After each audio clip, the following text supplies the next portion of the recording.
145,000 Gen Z youth in Nepal gathered inside a group chat app to elect a new prime minister. A surreal moment, but it was the climax of a chain of events that began on September 8, 2025, when Kathmandu was swept by massive protests.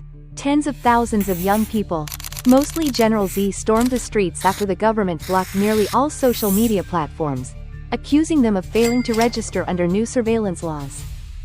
What started as a protest against censorship quickly escalated into a full-blown political crisis, shaking the foundations of this young republic. The ban was merely the spark.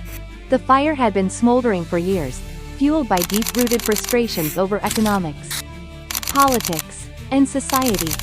Nepal, once filled with hope after its transition from monarchy to republic in 2008, has stumbled through more than 10 governments in under 2 decades. Instability, rampant corruption, weak governance, trust among the youth has been draining away. And at the heart of it all, the economy. Unemployment reached 12.6% in 2024, with youth hit the hardest. But numbers alone don't tell the story. A staggering 82% of workers are stuck in the informal sector, farming, day labor, survival jobs. Millions of young Nepalese are forced to leave. In 2024 alone, over 741,000 went abroad to find work. Remittances now fuel a quarter of the nation's GDP. And yet, the domestic economy fails to provide quality jobs. This dependency leaves young people feeling abandoned, robbed of a future in their own homeland. Many head to the Middle East for labor. Some even join the Russian army for income. Meanwhile, inequality grows like wildfire. On social media, the children of politicians, dubbed Nepal kids, flaunt luxury cars, designer labels, vacations in the Maldives. The contrast is jarring. Among protesters, one slogan went viral.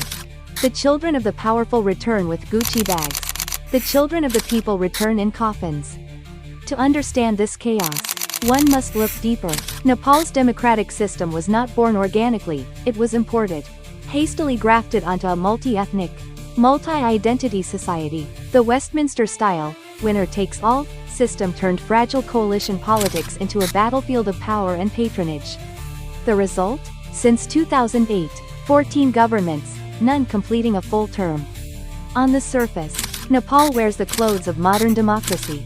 But beneath, it still runs on factional loyalty and narrow interests. The outcome? Endless instability. Even after Prime Minister Sama Ali resigned and the social media ban was lifted, protests raged on. Government buildings were set ablaze. The crowd demanded not just policy change, but a complete overhaul. Dissolve the government. End corruption. Build a credible transition. Now, Nepal faces a decisive moment.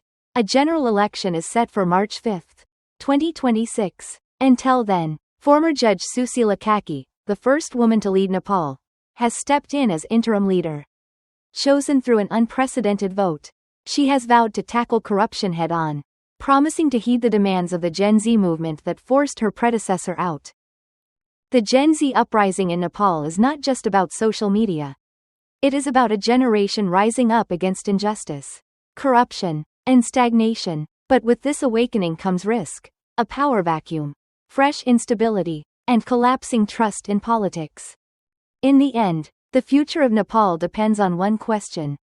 Will the political class finally place transparency, and the hopes of its young generation, at the center?